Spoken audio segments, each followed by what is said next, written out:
Meeting to order. This time, do a roll call.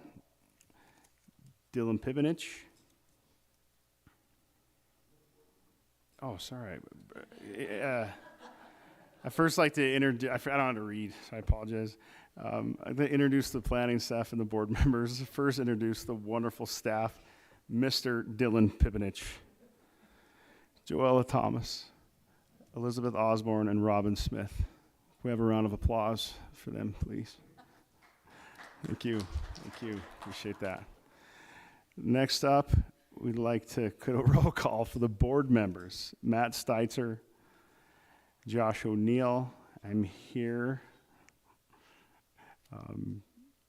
Jeremy Sally, Mike McLeod, Julie Jackshaw, Bill Daly, Denise Anderson, Bart Riley, and ladies and gentlemen, last but not least, Mr. Sean Orey.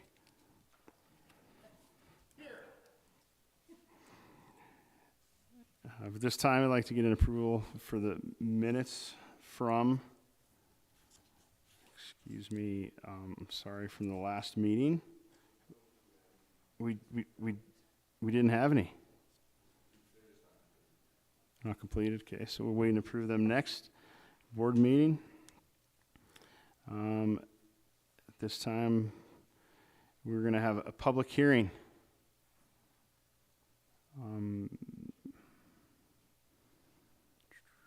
Was the public hearing advertised? Mr. Chair, both public hearings were advertised. Thank you. The first public hearing, we're going to do the comprehensive plan amendment application, GNAM 23000001. It's an application by the Butte-Silver Bowl Parks and Master Plan Steering Committee to amend the official Butte-Silver Bowl Comprehensive Plan by adopting the Butte-Silver Bowl Parks Master Plan as amended to the appendix. Is staff here to report? Thank you, Mr. Chair. I just have a few slides, and then we have some members of the Parks Master Plan Steering Committee to give a more detailed report. So the Parks Master Plan was finalized in February of this year, so that all local plans and visionary documents complement each other and can be used collaboratively to achieve community goals. The Parks Master Plan Committee is proposing to incorporate the Parks Plan into the appendix of the comprehensive plan. There are 7 principal objectives of the comprehensive plan, and these are to what you would make sure are consistent with the plans that you'd adopt into the appendix. That's enhance community character, respect Butte-Silver Bow's heritage, maintain access to recreational assets, sustain affordability and equity, provide economic opportunity, promote growing wisely, and ensure a clean and healthful environment. The Montana Code annotated states that a comprehensive plan may include 1 or more neighborhood plans, and these plans must be consistent with that plan. Staff believes that the Parks Master Plan is consistent with the principles of the comp plan, and linking the 2 plans would support collaborative, consistent future planning and implementation of community goals. So if you want to switch the screens, we'll hand it over to these guys.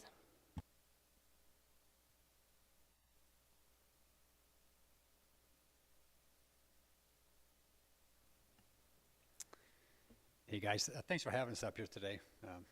Chairman O'Neill, thank you. I'd like to introduce Stephen Coe with Water Environmental Technologies, and we have Mark Garf with SCJ Studio. When we put the RFP out for this master plan, we had a few submittals, and they rose above everybody else, we thought. Stephen has an intimate knowledge of all of our parks and Butte especially. So that was important to us, we thought. And then Mark had just moved to town, moved his business here. He brought a new perspective, which we kind of enjoyed. And then working with these guys through the plan, one of the goals, of course, was to make sure that we met the goals and objectives of the comprehensive plan. So with that, I'll have these guys start. Thanks.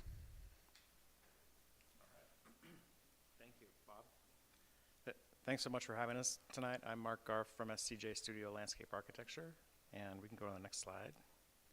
Oh, I have the thing. I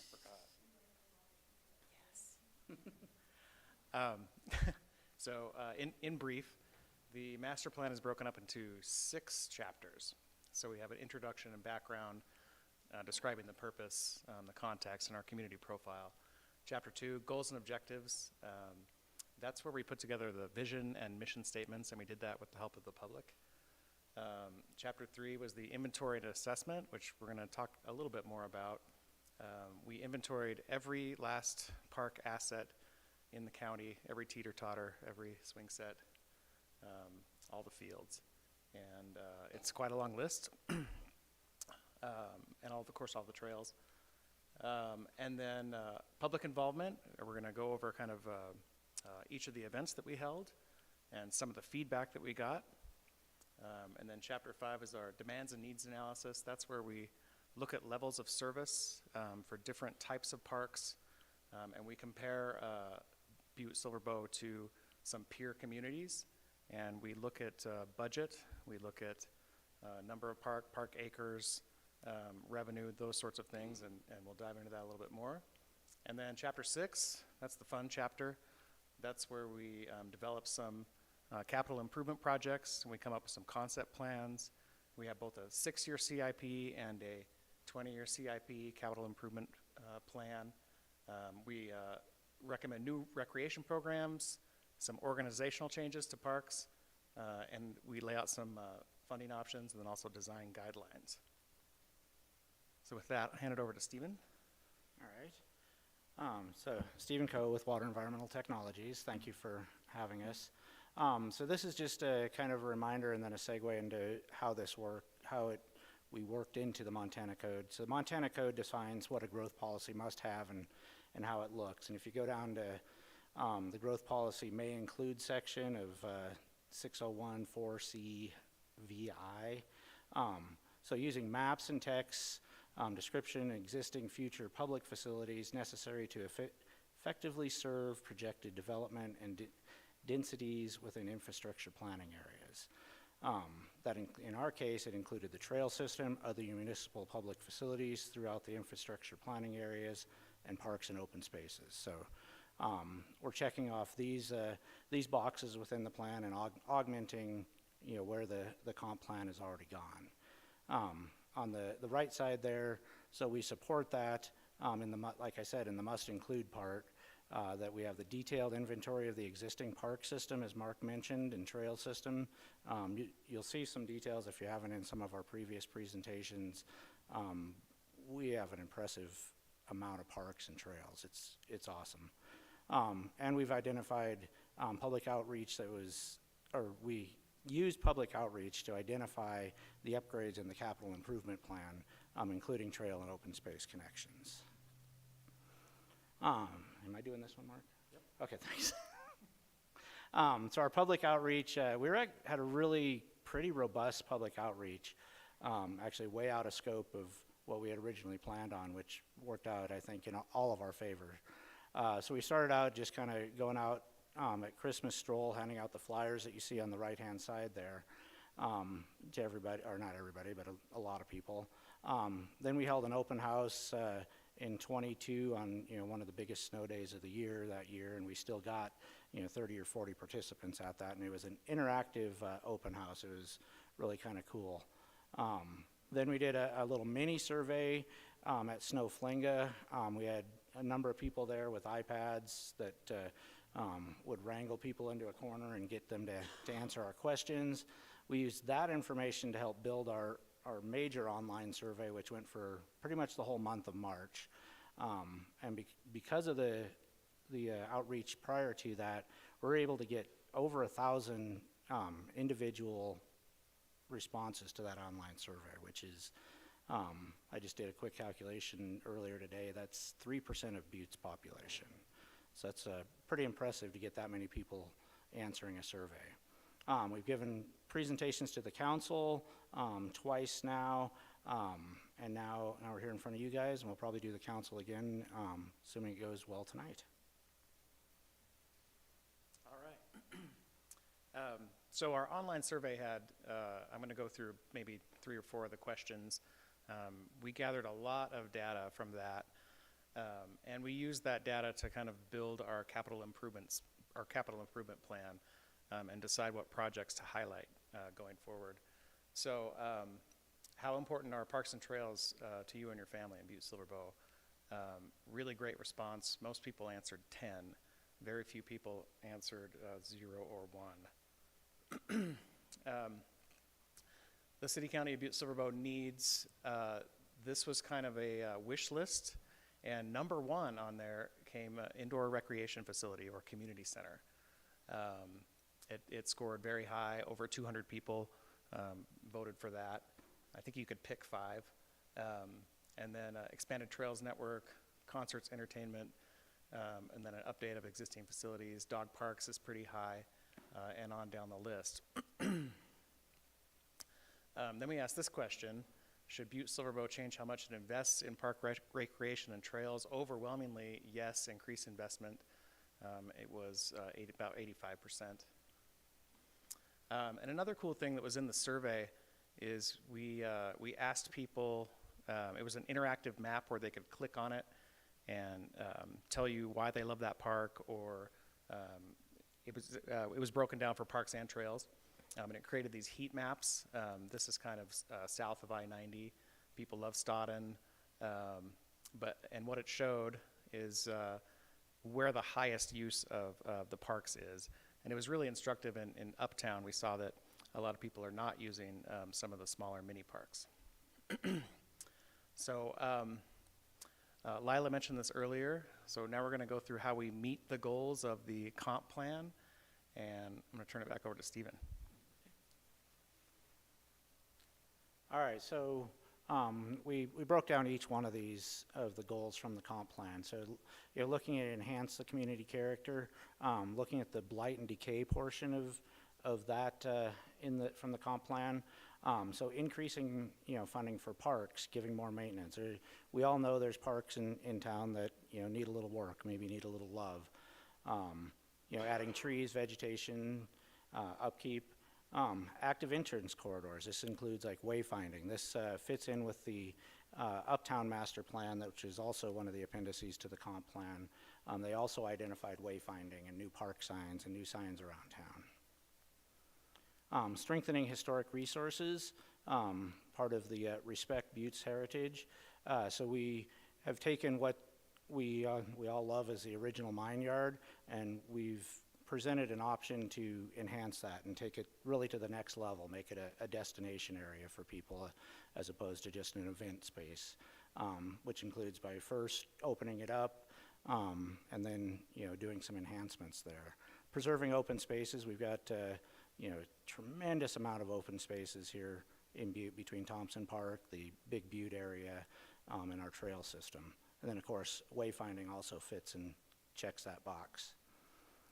Maintaining access to recreational access, preserve wildlife corridors, of course, maintaining open space again, Big Butte and Thompson Park. Those are 2 areas. I mean, we hear about seeing a bear all the time out in Thompson Park, so that fits into there. Improving connectivity, new trail corridors, connecting trails and parks. One of our capital improvement projects is to connect Copper Mountain to the forthcoming greenway that's going to happen down there. So there's already a corridor that Butte-Silver Bow owns at least a portion of it, so it makes a lot of sense.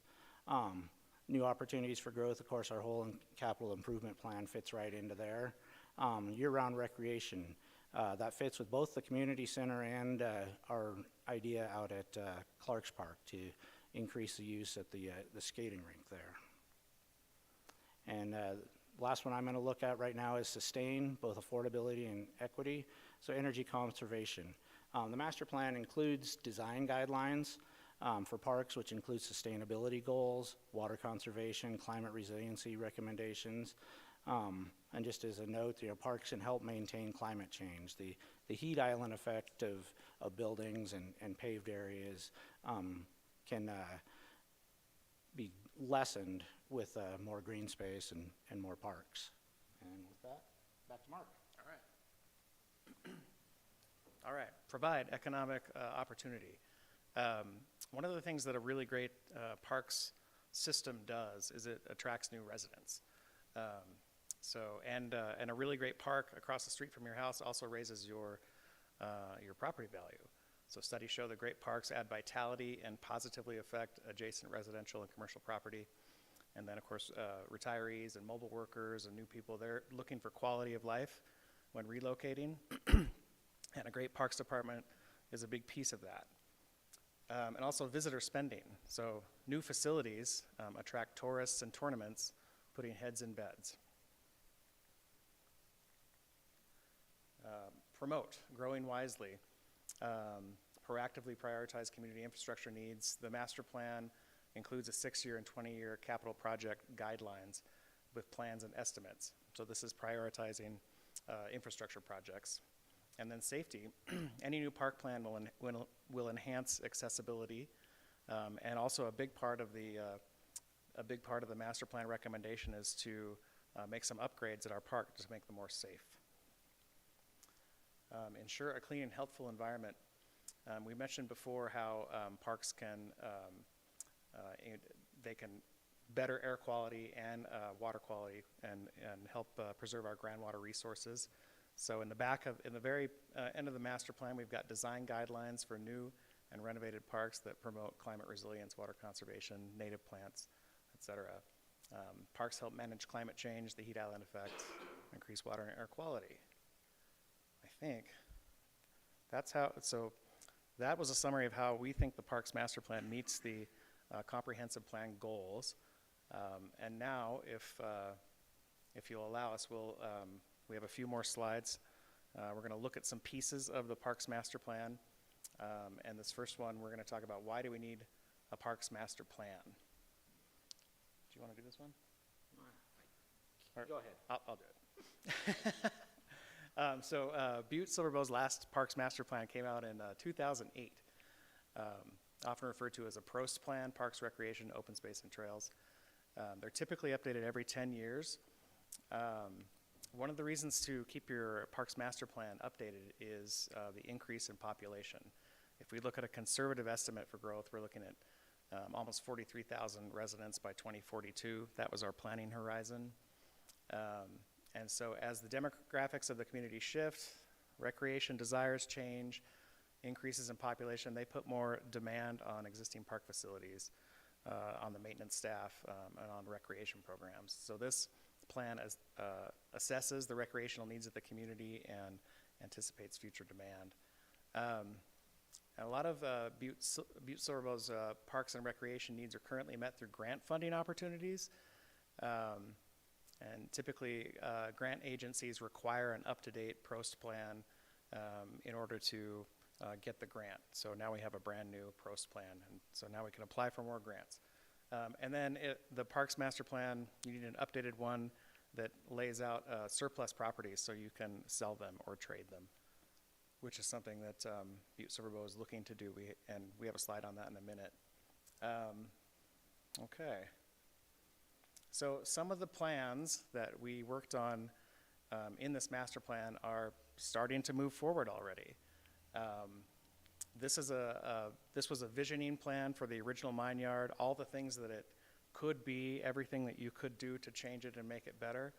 And Bob is moving forward with a plan to open the original mine yard this summer on a daily basis. So it won't just be for festivals, it'll be open on a daily basis. I think he's adding a restroom right away. We envisioned everything that you could possibly do, but we're just going to start small and just get the park open. So that's one project that's already moving forward. Whoops. Whoa, whoa, whoa. Come on back. Another project moving forward is an uptown dog park. This was a plan that we put together for a dog park for an unknown piece of property that we didn't have yet. But Bob has found a property. Can we tell them? Or? All right. There might be a property that where an uptown dog park could go. So that's sort of in process and already moving forward. Wayfinding is also a project that grants have been applied for, and I think a grant was One of them was awarded. yeah, one was awarded already to do a wayfinding study. And that was a recommendation of the Uptown Master Plan as well. So that's moving forward. And then one of the things that came up a lot in the survey was more plants and trees. And this is not directly related to the Parks Master Plan necessarily, but a grant has been applied for to pretty up that railroad bridge along Montana Street, to paint it and then add some vegetation along the what do you call the side of the railroad tracks? The siding, the slopes, those terrible slopes that look awful. So someone's applied for a grant and they're moving forward with that. So it's kind of indirectly related to the Parks Master Plan, but when there's a little bit of momentum behind some of these projects, other people get ideas and they move to make change. So briefly, did you want to do this one? I can do this one. All I right. know this one. So part of the whole master plan is to do a comparison against peer communities to see how we rank, where we fit, are we doing better, are we doing worse, and try to make plans from that. So the first two columns you look, Butte-Silver is a county-city conglomeration, so it will definitely skew some numbers. So we have it there for reference, but we really looked at the Butte urban area, which is our pseudo-city limits here, to produce these numbers to compare against our peer cities of Helena, Idaho Falls, and Cedar City. We chose these ones because they had a recent master plan that we can compare to. They were relatively close in size, and they did not have a current parks district. Is that right, Mark? Is that all? Mm-hmm. Okay, thanks. So if you look at our population density, residents per square mile, we're in the hunt. We're less than half of a couple of the other ones. Then you start looking at our parks. We're pretty park rich. We've got 54 parks. Next closest one is Idaho Falls with twice our population. Then total park acres. Of course, Idaho Falls is pretty big, has a lot there, but they also have a large open area that is included in there. So that total park areas that we have listed there does not include Thompson Park. If we look over to the left, the 4198, that does include Thompson Park. So we look at that and start including that. We've got a ton of park acres. So park acres per 1,000 residents, we've got 121 for the whole county and 22 per 1,000, which in some cases we're way over our peer cities and right in the hunt with Idaho Falls. Total trail miles, we're pretty much killing it. Helena has Mount Helena that they included in this, so they've got a lot of trails up on that. But we're sitting at almost 68 trail miles right now, and that'll only go up with some of the new trails that are already slated to come online. And then of course the trail miles per 1,000 residents, we're doing very well. Here, Mark, you do this one. Level of service. So there's a National Recreation and Parks Association maintains standards for levels of service, how many park acres you need per 1,000 residents, and they break it out into different park types. So there's mini parks. We have quite a few of those. Neighborhood parks is kind of the next step up, where there's more amenities, they're a little bit larger. They may have parking, restrooms, things like that. And then community parks, those are some of our largest parks, like Clark Park, for instance, or Father Sheehan or Skyline Park. Those larger parks that attract residents from the entire community. And then regional parks is a designation for parks that are large and attract people from outside of the region or outside of the city or the county. And we've got two of those. We've got Thompson Park and Stodden Park. And then we have quite a few special use areas. The original mine is actually classified as a special use area right now, and then quite a bit of open space. What this slide shows is if we just sort of maintain our current level of service, as the population increases, we're going to need to build some more parks. We're going to need to add some park acres and add some more recreation elements.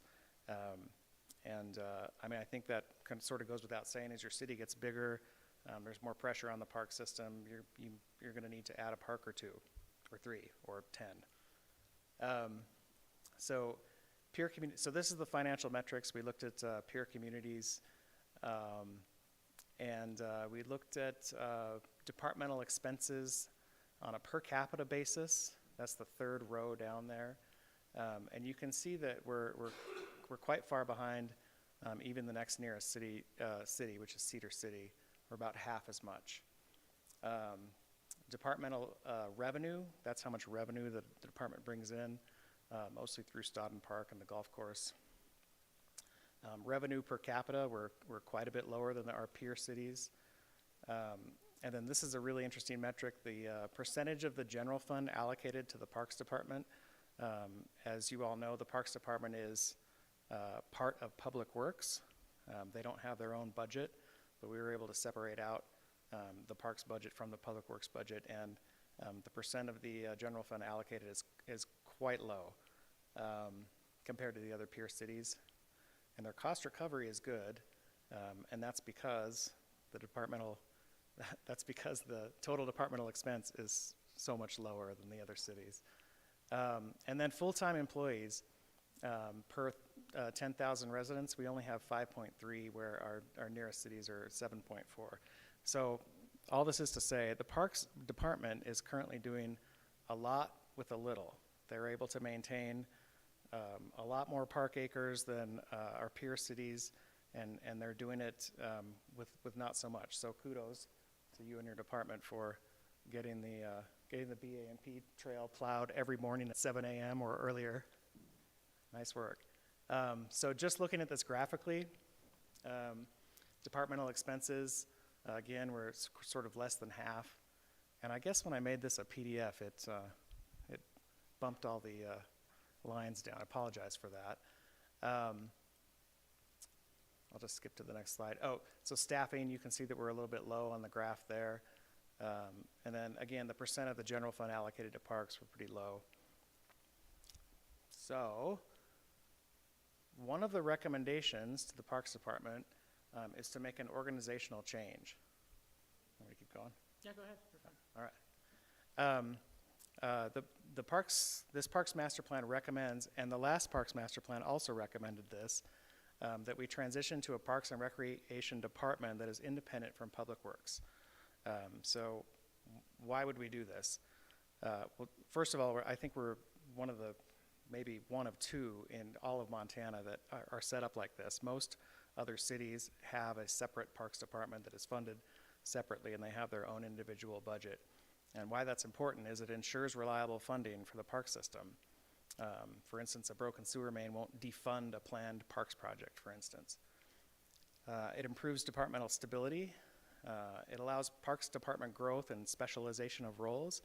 Right now, everyone in the Parks Department wears a lot of hats.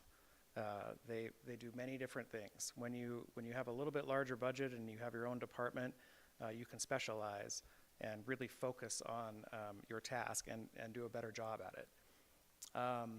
It clarifies kind of the shared employees between Parks and Public Works, and sometimes even with the Planning Department. And it clarifies other departments' overlap of Parks duties and vice versa. So that's, whoops. Come on. So here's how we're organized now. There's Public Works lording over us, and then there's Parks Operations, and then everything is kind of evened out. What is more normal,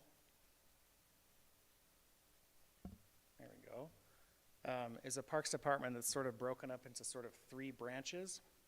So in the one branch, you've got a planner and a designer. This person works on future projects and asset upgrades. And then you've got Parks Operations, which is trails, parks, usually includes historical and cultural sites, and an arborist. And then you've got your recreation coordinator, who does community outreach and program development. This is how the Parks Departments of most other Montana cities are organized.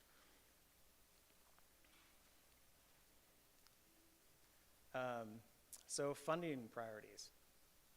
keep rolling? Yeah, go ahead, All right. unless you need me to take it over. No, I'm on it. So Butte-Silver Bow, we've got lower spending on parks per capita, fewer FTEs, and we're sort of trailing all of our peer cities in all of the financial metrics we looked at. So why would we make upgrades to our park system? It's because parks are not merely amenities. They are necessities providing essential recreation, exercise, inspiration, community engagement, and needed respite from daily life. And parks are the one county asset equally available to all of Butte's residents, especially important to those at the bottom of the income spectrum. And so we look at, part of the master plan looks at funding priorities. And the reason for this is we spoke before, population increases, geographic shifts in population, change in recreation types, climbing wall, pickleball, those sorts of things that we don't have but people want. We've got demographic shifts, younger families moving back into Butte, and then of course climate change. So there are different funding options, and there's short-term and long-term, and I won't dive too deep into this, but there's a pretty long section in the master plan about how to fund the park system. One of the things that we're recommending, they're the ones that in bold there, let's sell some of the surplus property that we know we're not going to need because it's either in the wrong place or it's not suitable to develop into a park. And the other way to do it is with special assessment areas or special improvement districts. Those districts have taxing authority, and that's a great way to ensure reliable funding. So this is that surplus property map I mentioned. Impossible to see, I know, up on the TV there, but I think we have about 13 properties that are designated as surplus. A handful might make a good park someday, but most are either in the wrong place or the population's not there, or they're just flat out unsuitable. All right, the capital improvement plan. So we mapped out these priorities mostly using the public feedback and then also the needs assessment. We compiled the two plans that we mentioned before. And so our first six, we chose these first six kind of based on a lot of community feedback, and we wanted to support the Uptown Master Plan as well. And so that's how we ended up with this list. The number one thing that came up in the community survey was an indoor community center. Of course, making the original mine yard into a permanent park, an uptown dog park, wayfinding, a Copper Mountain to Greenway Trail connection, and then upgrades to Clark's Park.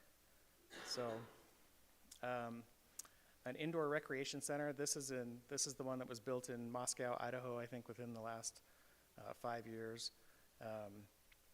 Basically, we're recommending this because the public really wanted it, and it's a big lift, and I think it'll take a special steering committee to really get the project rolling, but it can do a lot for Butte.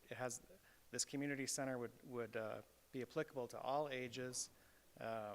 It will have a lot of things in it that we need: climbing gym, indoor running track, space for kids, space for young adults, maybe a performance space. So the steering committee would decide what was in this building and then figure out how to fund it and find a location for it, and then hire someone to design it. And then original mine yard, we looked at this before. A lot of upgrades here. What we're proposing is to change the slope of the lawn so that you get a better view. So it's a little bit steeper, and also it drains a little bit better. And then also, of course, securing the original mine itself. And then another big idea is adding a staircase walkway with a ramp from Alaska Street. So you've got a direct connection to Uptown. Because right now it's pretty hard to get there. If you don't know where you're going, you'll get stuck on Montana along the fence, and you can't get in. You got to walk, all the way around to get in. So it'd really be nice to make that connection, and then more planting, and then we'll keep the teepees and add some terraces. So could be great. We talked about the dog park already. This is the Copper Mountain to Greenway Trail connection. So this, you've got Copper Mountain Park up there, and then there's actually a right-of-way that the city owns that goes along the cemetery, between the cemetery and Hollow Contracting. And then it would go across Montana Pole. They're putting in a road for us. It's ready to go. And then it would go under I-90 in one of the underpasses. And then it's got to cross the railroad track, and then it'll get to the Greenway Trail. So it's 3 crossings, 2 streets, 1 railroad, and 1 underpass. We looked at this, compared it to what we're spending on the Greenway Trail, the O-Reach. The last bid came out to about $180 a lineal foot. So looking at this, we costed it out similar. There are cost estimates in the master plan as well. Talked about wayfinding already. And here's the last one, upgrades to Clark Park. So one of the things that came up a lot was ice skating, believe it or not. It came up again and again in the surveys. But also part of that was just making general upgrades to our parks. And as most of you probably know, Clark Park, it's a great park. It's got the ice rink, and it's also got a lot of fairly old play equipment, scattered here and there. And so we're proposing to kind of consolidate that into a new play area. And the coolest part, in order to preserve the ice, it's getting warmer. Forget about this winter. This was an anomaly, I think. But it is getting warmer, and so that ice has been melting earlier and earlier every year. One of the things that we could do to alleviate that would be to first pave the rink with light colored concrete and then put a cover over it. The cover keeps the sun off the ice lasts longer, but then what does that do in the summer? Then you've got a covered roller rink with lights and music. It could be really lively and activate this park, which honestly, not a lot goes on there for families unless they're using the pavilion. So this would really activate a park that is in a much needed, the neighborhood really needs some upgrades to this park. So that's one of the capital improvement projects we propose. And then in the 20-year plan, we list specific parks and recommend upgrades to each park, and then a few other.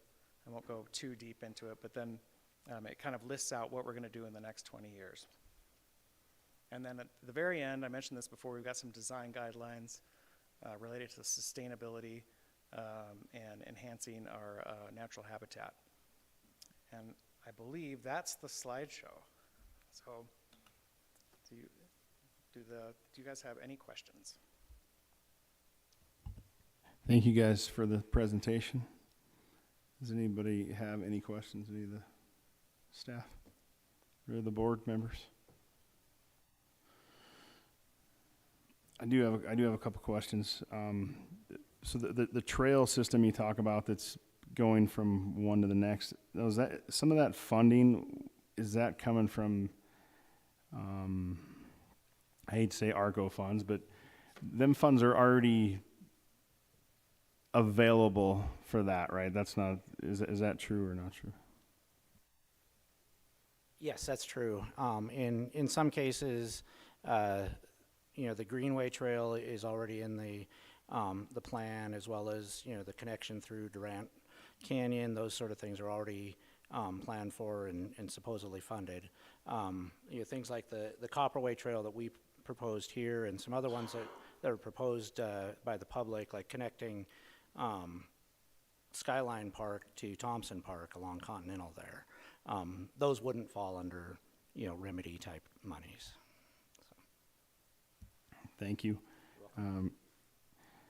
A couple other questions. As far as the total parks, the one thing that, we have too many parks, and I hate saying that out loud, but as far as like what we can and can't maintain,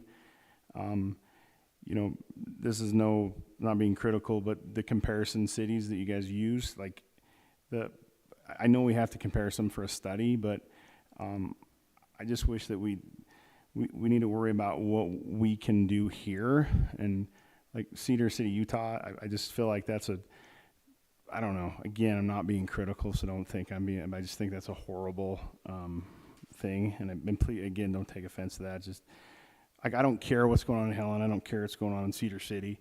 But I know you need that for a study, for numbers, to make everybody feel good. I get that. But I just hope we can make this look.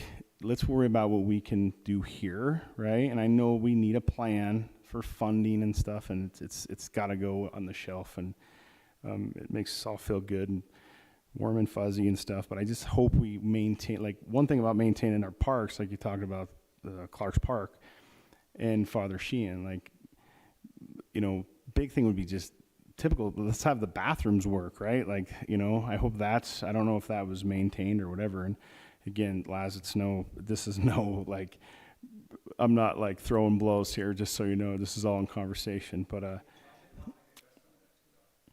no, I would like that, because honestly, that like, I know I love going the big picture, but I also want to do reality and what we can do, because we have a lot of parks. We don't need any more.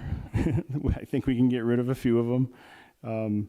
And how can we make what we have better, right? Sure. Hey, thanks, Josh. So a big part of this plan that really wasn't focused here is deferred maintenance, and we know we have a lot of deferred maintenance. And you're right. With that in mind, funding is what helps pay for that too. But we do that every budget cycle. We pick out a project we want to take care of, and you're right. So bathrooms are a big deal. Matter of fact, at Clark's Park, we have plans for the summer to upgrade things. But again, it's we go we apply for our budget, and every department we ask we ask for these things. We're all fighting for the same dollar. It might be the fire department, police department, and we're fortunate to work with Danette and their crew. They're great to us. They understand, but they're also sympathetic to other departments too. So I think it's a pretty good balance. But I agree, there's some deferred maintenance out there, and we've always thought that. So maybe a different way to fund these parks could address some of that too. Thank you. Sorry, I don't hate to keep going on, but with that being said, in the organizational change, do you think that would create more money in the budget if you guys were able to, like, for instance, if the water park and the golf course were on its own? Because I do know Helena's golf course is basically ran like a business. Don't quote me on how they run that, but whatever they bring in stays in their budget, so they can then upgrade by for that part. Would that organizational change go to that great depth where, say, parks can utilize their money for then, in theory, right, and then you get more money to stay in your budget? That's going to make Danette go crazy, right? If we have that conversation, this will be awesome. I can't wait to ask her that. But sorry to make that question long, but in the organizational change, would that create a different budget type than what it is now? So if we were a standalone department, just as, for instance, and Mark kind of alluded to this, so we're under Public Works, say the budget, the general budget takes a hit, which would affect every department. Public Works could decide that fixing roads is more important than fixing parks. So depending on who the chief executive is, who the parks or whoever the Public Works director is at that time, they could determine what their most important needs are, which could affect our budget negatively. With this administration and with Mark Neary, I don't see that happening, but there's cause for it. Mark talked about a special district, and that's what it is. So it'd be money that's if you had a parks district, that money goes directly to the parks district to be spent there. Your question about the revenues, like from swimming, from the pool and golf. Every department I've talked to across the state, some some of that goes to the general budget, and then it goes back into the parks budget, and some all goes directly to that department. So I have a hard time answering that. I think Danette's really good at that. I mean, all I know is when we go talk to her, we talk about this stuff all the time, and we're lucky to have her on our side. So. I hope that answers your question, Josh. No, and thank you guys for coming up. And again, I'm not being critical, just because I know you guys got a hard thing to do and something well needed, so we can move on for the next future. Just it's just nice to see real changes that could happen. And I'm gonna make one last thing. I got your back on whatever you do, but I don't think you should I think you should leave the original to be the elite thing, special. Keep the bad people out of there. I'm just joking. I shouldn't say that. You know what I mean? I'm scared for you to open that up and have that open all the time. I'm just saying, you don't have to just say it out loud. I'm just scared because it's awesome. That could be like the gem of the world. There's no cooler place in the world than the original mine with the stage and that. I mean, I just hope it doesn't get ruined. So. Well, and to address that too is so of course we would open it 10 in the morning and lock it back up at 7 at night. So it'd be hours that kind of deter bad behavior, I guess.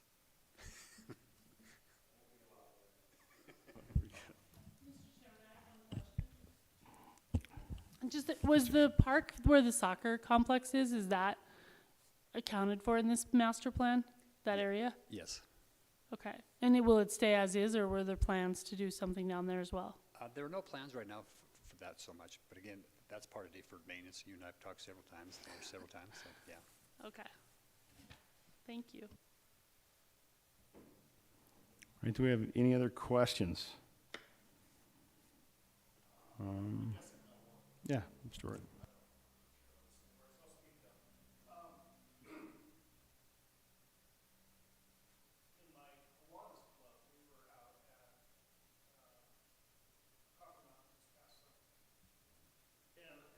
This question is going to be under your new projected way to set up Parks and Rec. It didn't appear to me, and I'm out there with Kathy Teddy. Okay, I'll throw her name out there, a friend of mine. Okay, and I know she's on Parks and Rec. And it was dandelions and white in the middle of summer, as far as you could see. It was, in my opinion, okay, just my opinion, it was a disgrace. It was terrible. I even offered to get my own mower and come out and do it for him. It was terrible. It hadn't been mowed in months, okay?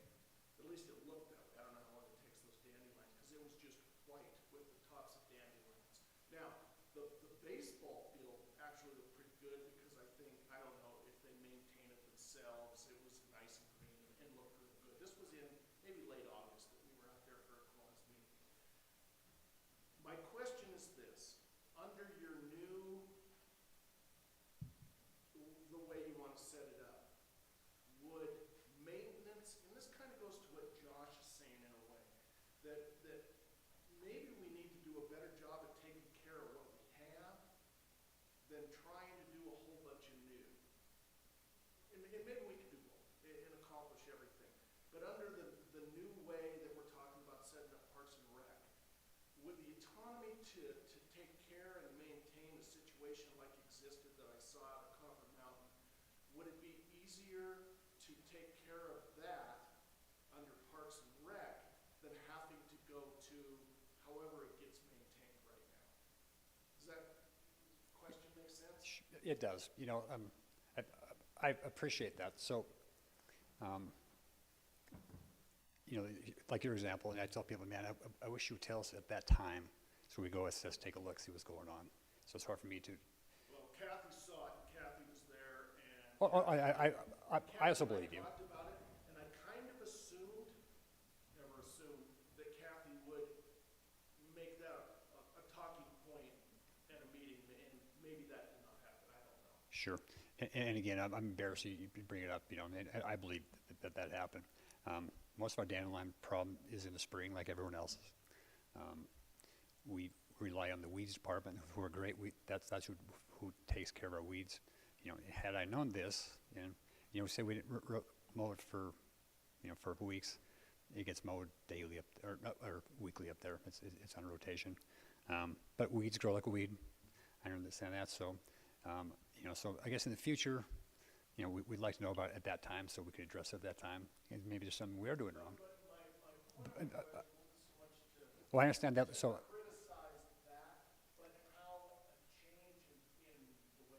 right. So I'm going to address that. Right. So again, part of deferred maintenance and funding. I think something like that's an easy fix. And but again, so a bunch of this is deferred maintenances and some of the stuff. So I think, I hope that answers your question, Sean. So I think, yeah, you're right. More money does help, but paying attention and we get feedback. We have, you can go online and make a complaint on our parks, and we appreciate that because there's some stuff we miss. But again, deferred maintenance is a big part, and we want to maintain what we have better. And so I get your point where instead of going forward with new projects, maintain and what we have, and that's part of the goal too. Hopefully there would be a marriage goal. Sure. Do stuff nice for the community, moving forward, new stuff, but also, like Josh said, with an eye on maybe doing as good a job or a better job on what we already have. Gotcha. I think doing both is probably possible. Yeah, and that's the goal. Sure. Yeah, that's the goal. So, just so we're clear, and I want to go back to my original question, and I'm not sure you answered it. You probably did, I didn't listen very well.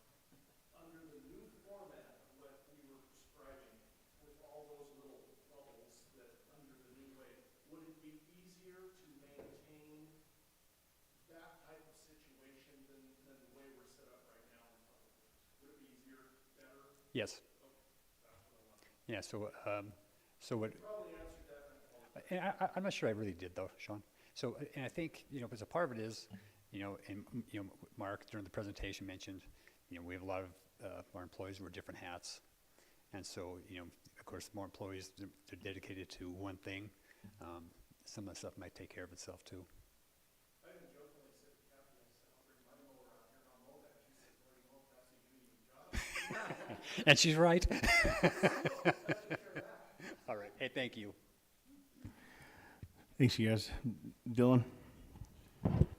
Yeah, one thing that I wanted to mention on staff's evaluation of this, and kind of to go back to why we're here, for one, is that is it in compliance with the comprehensive plan so that we can formally adopt it.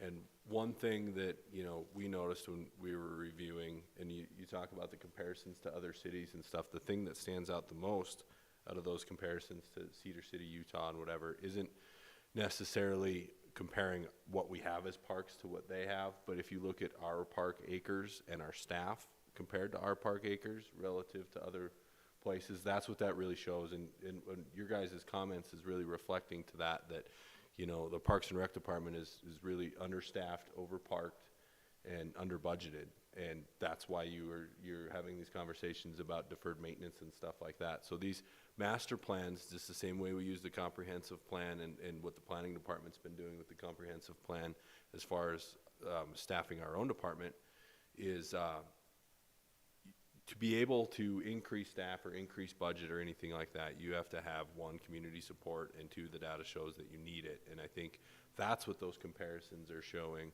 And it's not just new parks or maintenance or anything like that or what we're going to focus on, but that organizational standpoint, that's this is the guiding document that Bob's going to take and how he's going to administer the Parks and Rec Department until they do another plan. And that's what those things are showing. So I think that's really important to stick out, and that's exactly what we did in the comprehensive plan, so it ties together. So I guess what I'm saying is what we're looking for from the planning board tonight is a recommendation to the council commissioners whether this plan should be adopted as an appendix to the comprehensive plan.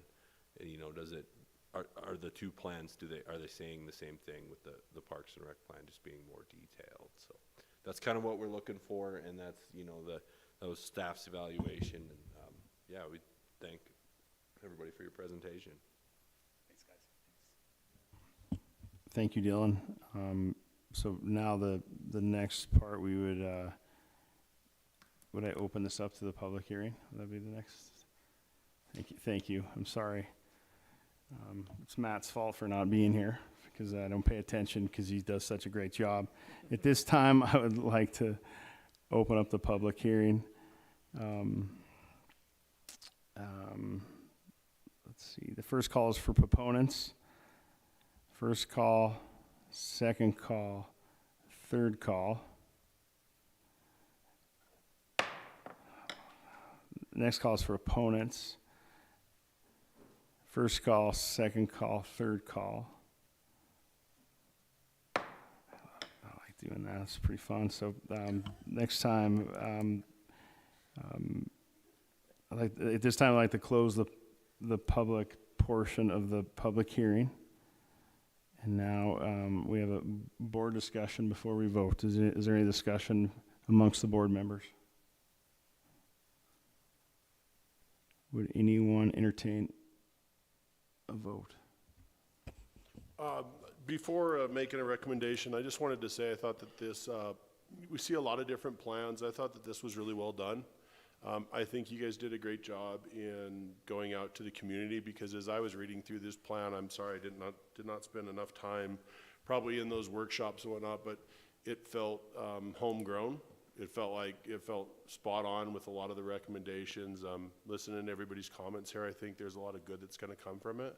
Bob, I think you're doing a great job, and hope that a lot of good comes out of it, and it's not just a plan that goes, and gets included. So kudos on that. Mr. Chairman, I'll make a recommendation I'll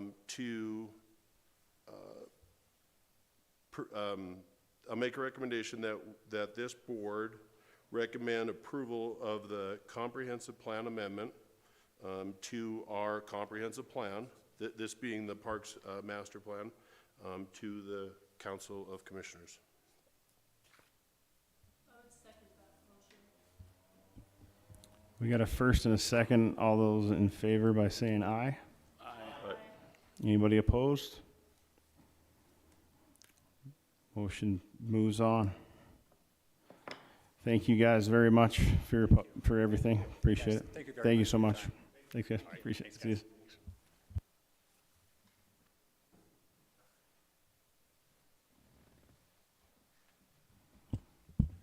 All right, so next up, we're going to be, is this also a public hearing too? Thank you, sorry for that. Next public hearing is the 2016 Transportation Plan Amendment, an application by Butte-Silver Parks Transportation Coordination Committee to add the main Mullendon Street reconstruction project to the list of recommended projects in Chapter 7 of the 2016 Transportation Plan. Was this public hearing properly advertised? Yes, Mr. Chairman, it was. All right.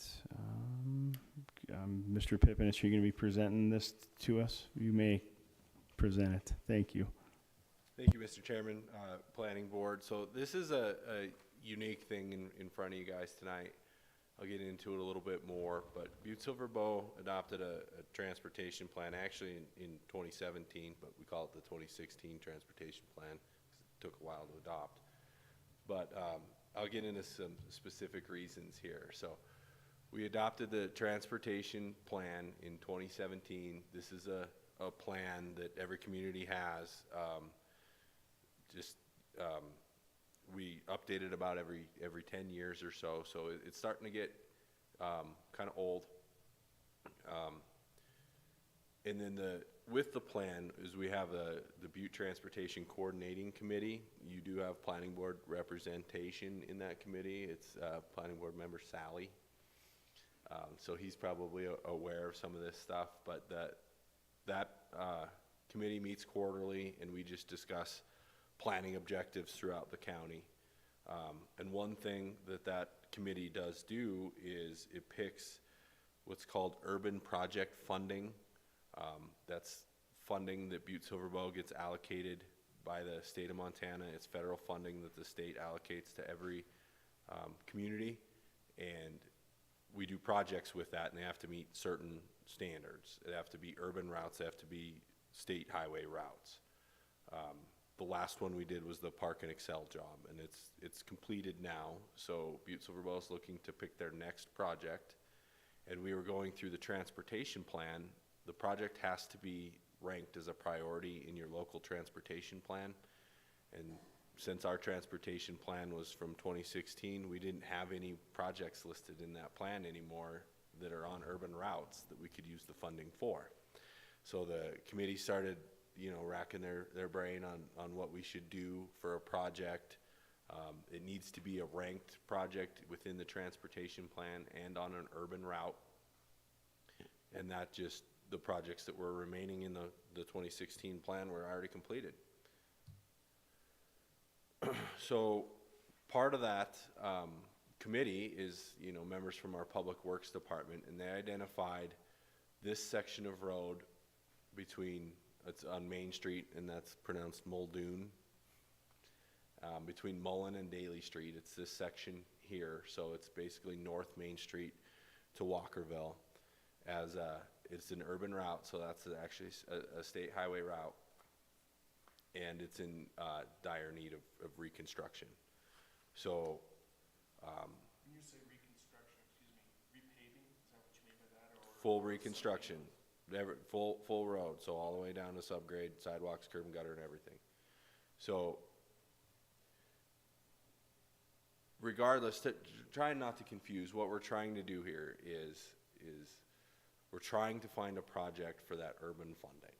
But regardless, this project should be added to the priority list in the transportation plan regardless of the funding. So even if this project isn't picked for those urban dollars funding, it's something that's going to need to be reconstructed in the near future.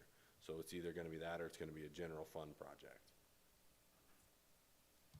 Here's some of the pictures of the condition of this road here. You can see the road's it needs a new subgrade. There's a lot of areas where there's no pedestrian access, no ADA, anything like that. So it's a portion of road within our community that needs to be reconstructed and is probably one of the top priorities for our Public Works Department.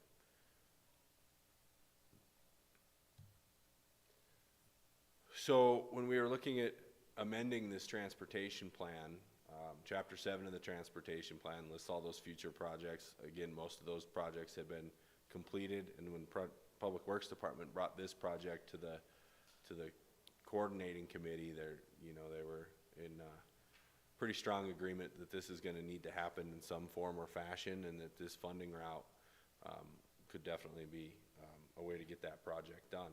So this is very similar to the presentation you just heard, where the transportation plan was adopted through the Council of Commissioners with the recommendation of the Planning Board. So to amend it, just like the Parks and Rec Master Plan, it has to go through that same process. A couple other things to mention. Our allocation is like it's actually $666,000 a year. 666, I think they should change that a little bit, but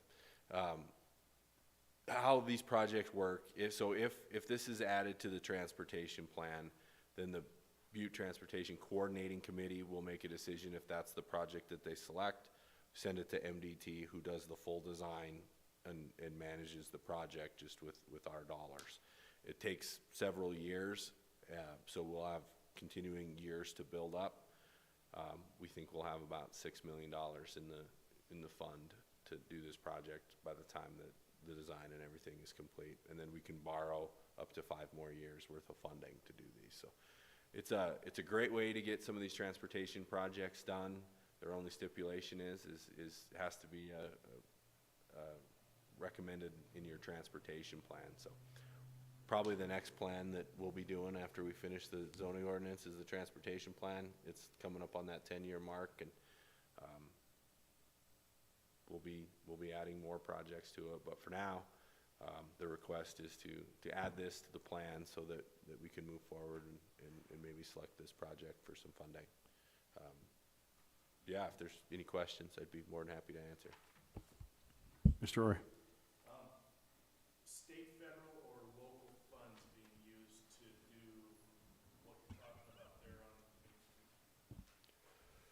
So if it is chosen as the next urban route, it's federal funds that are distributed to local communities through the state.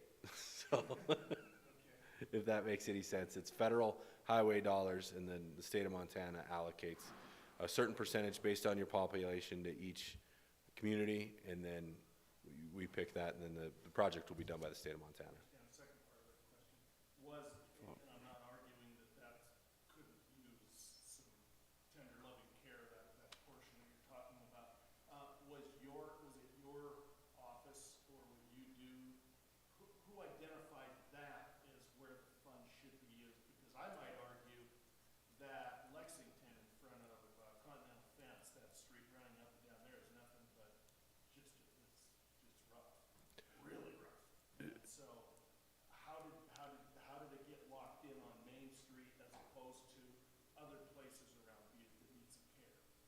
It was selected by the Butte Transportation Coordinating Committee, which is planning, it's Public Works, it's MDT, there's some local members on board, you have planning board representation. So that committee, that formal committee that's in coordination with MDT is in charge of picking the next urban project. They're the committee that picks the next urban project. When we were looking at the list as a committee, there wasn't anything left that's on those urban routes. It has to be on an MDT urban route. So that's not on, can't be on any street. It has to be. Is that not considered an urban? I don't know if it is or not. I don't have the map in front of me, but this was the project that committee chose. Julie? Dylan, do you know the traffic counts for that road? The daily traffic counts? Mr. Chairman, Mr. Jackshaw, that will probably be done as part of the engineering portion of the project. We don't have traffic counts right now. This does meet, and part of what we look at is it in compliance with the comprehensive plan, and being that north of Walkerville and the Molten Reservoir area is probably pretty prime for the next suburban residential development area. It's really kind of where our next residential development's probably going to happen. This corridor is really most likely going to see an increased number of traffic in the next 10 years. So that was part of the reasoning from the committee to select this as well.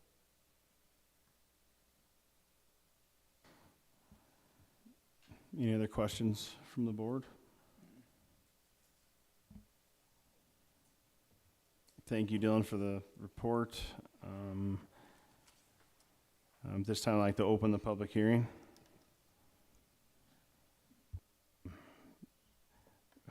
One for proponents, two for proponents, three for proponents.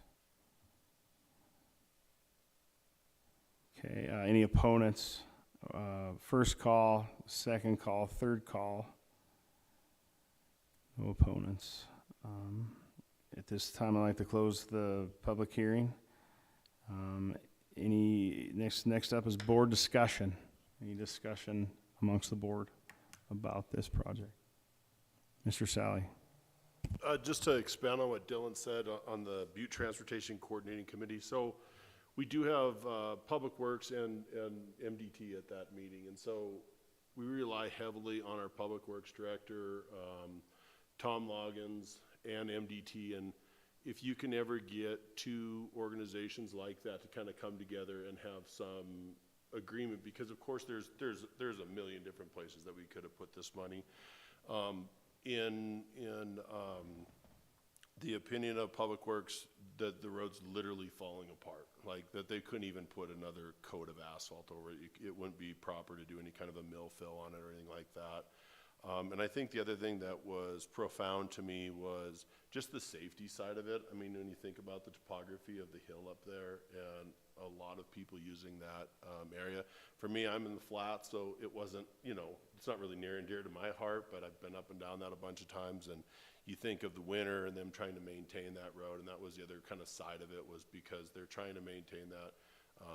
It's a large safety issue as well. So there was a lot of really good discussion there and kind of interesting to listen to the different thoughts on other projects as well. But as Dylan said, that was kind of the one project that everybody could agree to that was best used for urban funding.